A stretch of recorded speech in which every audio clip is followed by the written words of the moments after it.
You know, one of the primary reasons we lose our spiritual passion is our failure to appreciate the liberating grace of God. You know, when that old story of Jesus and his love becomes old to you, mark it down, you've lost your spiritual passion.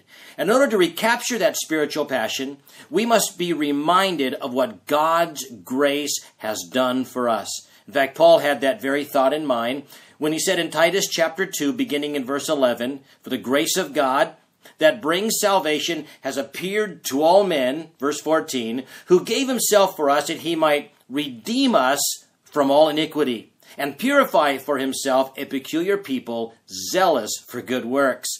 Do you realize that by the grace of God, when we put our faith and trust in Jesus Christ, at that very moment, God's grace instantly redeems us from the curse of sin. But not only does God's grace redeem us from the curse of sin, it also releases us from the power and the control of sin. In fact, that's the very thought that Paul had in mind when he made to us this great statement in Romans chapter 6 and verse 6. Paul said, "Knowing this, that our old man," that's our old Adamic nature, "was crucified with Christ, that this body of sin, this flesh, might be done away with, that we should no longer be slaves to sin." In other words, at the very moment of our salvation, sin lost its power. It lost its control. It's lost its authority in our life. You might be asking, well, what does it mean that sin has lost its power and its authority in our life? It means that although sin may knock at the door of your life, it means that you don't have to open that door and let sin in. It means you're no longer obligated to sin. It means that we do not have to do what sin commands us to do. It'd be like this. Suppose you're renting a building and your landlord is a miserable man. He charges you an extreme rent. He often barges into your house without asking permission, scolds you and nags you at the way you're keeping his property.